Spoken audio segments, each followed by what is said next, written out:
الذي نور قلوبنا بتلاوة القرآن وزين أخلاقنا بجاه القرآن وحسن أعمالنا بذكر القرآن وبيض وجوهنا ببركة القرآن ونور أبداننا بنور القرآن والصلاة والسلام على من أنزل عليه القرآن وعلى آله وصحبه الذي تعلموا وعلموا القرآن أما بعد. Alhamdulillah, puji yang sejati serta puja yang sempurna tentunya hanya milik Allah Subhanahu wa Ta'ala. Sepantasnya pertama-tama mari kita sama-sama panjatkan puji serta syukur kita kepadanya atas begitu banyak kelimpahan nikmat yang telah Allah karuniakan kepada kita semua. Terutama tentunya adalah nikmat iman dan nikmat Islam yang telah Allah patrikan dalam hati, sehingga dengan dua nikmat ini Allah Subhanahu wa Ta'ala himpun kita di majlis yang mulia ini. Kita memohon, kita berharap kepada Allah Subhanahu wa Ta'ala, semoga sebagaimana Allah kumpulkan kita di tempat ini, kelak Allah himpun kita kembali di dalam jannahnya yang penuh dengan kenikmatan. Amin, amin ya Allah ya Rabbal alamin. Bapak-bapak, ibu-ibu, anak-anakku sekalian, pada kesempatan yang berbahagia ini izinkan saya menyampaikan satu hadis saja, di mana Rasulullah SAW pernah bersabda. Mungkin Bapak Ibu juga pernah mendengar ya hadis ini. Bagaimana bunyinya? Inna lillahi, bukan wa inna ilaihi raji'un. Kalau itu ayat Quran, Ibu. Tadi kan sudah mukadimahnya hadis kan gitu ya. Tapi suka biasa Pak, ibu-ibu suka begitu, kalau saya mengawali inna lillahi senantiasa nyambungnya dengan wa inna ilaihi raji'un. Yang saya maksud adalah sabda baginda Nabi, inna lillahi ahlina minan nas. Apa itu? Anak-anak apa dari hadisnya? Apa coba dari hadisnya? Ayo gimana? Inna lillahi, ayo apa? Inna lillahi wa inna bukan ini tadi. Inna lillahi ahlina minan nas. Apa? Ayo kita hafalkan bareng-bareng ya. Karena kata para ulama, al-ilmu ma fis sudur. Ilmu itu apa-apa yang dihafalkan di dalam dada. Walaysa fis sudur, bukan yang tertulis dalam tulisan. Ya, jadi akan menjadi ilmu kalau kita hafal. Ayo hafalkan bersama minimal ini hadis. Mudah-mudahan benar-benar menjadi motivasi kepada kita agar kita senantiasa istiqamah terus berinteraksi dengan Al-Quran. Hadis saya bareng-bareng dari apa? Inna lillahi ahlina minan nas. Inna lillahi ahlina minan nas. Sesungguhnya kata baginda Nabi, Allah Subhanahu wa Ta'ala memiliki keluarga di antara manusia. Sesungguhnya Allah memiliki keluarga di antara manusia. Tentunya makna keluarga di sini tidak difahami sebagaimana saudara kita yang mengatakan Allah itu punya anak, bukan.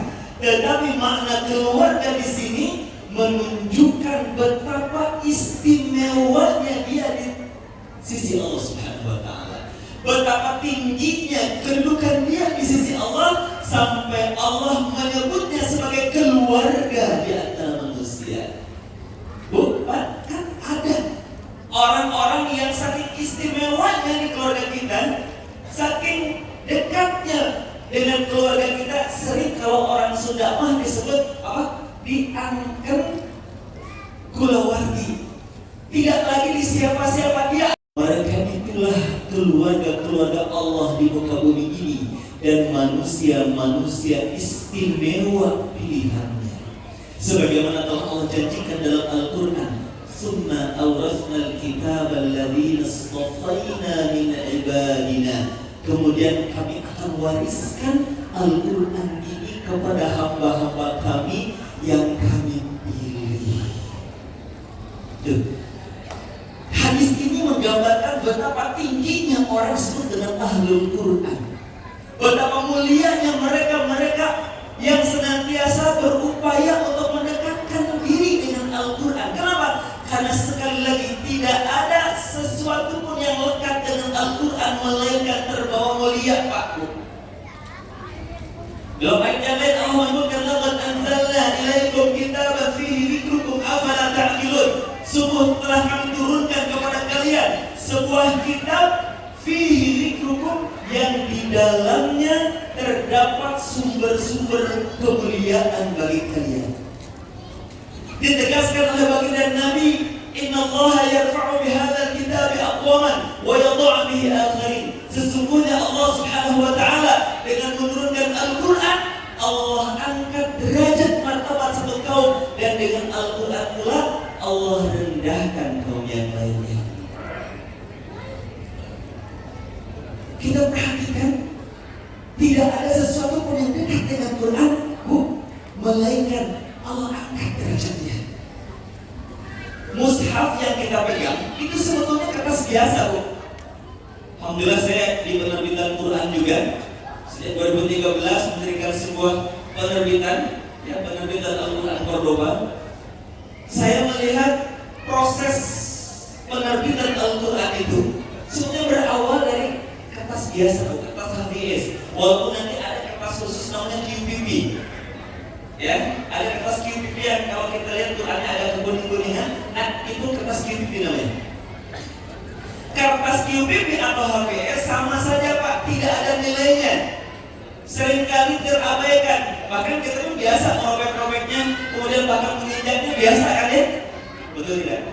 Tapi perhatikan, ketika kertas tersebut telah tertulisi di dalamnya ayat-ayat Allah Subhanahu wa taala, maka kertas yang biasa-biasa saja yang tidak ada nilainya kemudian berubah menjadi sesuatu yang tinggi, sesuatu yang mulia. Bahkan para ulama sepakat untuk menyentuhnya, etikanya berwudu terlebih dahulu. Kertas HVS yang biasa saja, tapi kemudian ketika lekat padanya Al-Quran, maka kemudian kertas tersebut berubah. Begitu juga dengan malaikat Jibril. Betapa istimewanya malaikat Jibril. Di surat Al-Qadar Allah menyebutkan, "Tanazzalul malaikatu war-ruh." Pada malam kemuliaan disebut dengan Lailatul Qadar. Pada malam tersebut turun para malaikat. Kalau malaikat Jibril itu malaikat ya? Iya, tapi malaikat Jibril. Jibril itu adalah malah kan sudah terwakili sebetulnya. Pada malam itu turun para malaikat termasuk Jibril. Tetapi Allah Subhanahu wa taala setelah menyebutkan malaikat, Allah menyebutkan war-ruh. Dan malam itu juga turun Jibril. Menandakan apa kira-kira nih, Pak? Menyebutkan Jibril setelah kata malaikat, padahal Jibril juga malaikat. Ini menunjukkan betapa istimewanya malaikat Jibril. Kenapa begitu istimewa malaikat Jibril di sisi Allah? Karena Al-Quran diturunkan melalui perantara malaikat Jibril. Maka Allah jadikan malaikat Jibril pemimpin para malaikat, sayyidul malaikat. Diturunkan pada bulan Ramadan, maka Allah jadikan Ramadan menjadi bulan yang mulia. Diturunkan pada malam Lailatul Qadar, maka Allah jadikan Lailatul Qadar khairun min alfi syahr, lebih baik dari 1000 bulan. Oleh karena itu, Bapak dan Ibu, anak-anak sekalian, demi Allah, tidak ada di antara kita yang berupaya untuk terus mendekatkan diri dengan Al-Quran. Demi Allah pasti akan angkat derajat kita ke tingkat yang tertinggi. Bahkan saking tingginya Allah menyebutnya sebagai keluarga. Maka sebesar apapun ibu bapak effort yang kita keluarkan, tenaga, pikiran, harta yang kita curahkan agar anak-anak kita, agar keluarga kita dekat dengan Al-Quran, tidak akan pernah rugi. Bahkan Allah menyebutnya dengan yarjuna tijaratan lan tabur. Orang-orang yang senantiasa membaca Al-Quran, mendirikan sholat, kemudian menafkahkan sebagian rezeki yang telah Allah rezekikan kepada mereka, yarjuna tijaratan lan tabur. Mereka adalah orang-orang yang berharap perdagangan dengan Allah, dengan sebuah perdagangan yang gak pernah rugi. Bu, sekali lagi, berapapun effort, berapapun tenaga, pikiran, harta yang kita curahkan agar anak-anak kita, keluarga kita dekat dengan Al-Quran, tidak akan pernah rugi. Kenapa? Allah janjikan tadi kemuliaan. Sebaliknya Allah Subhanahu wa ta'ala mengingatkan kepada kita agar kita tidak melupakan Al-Quran.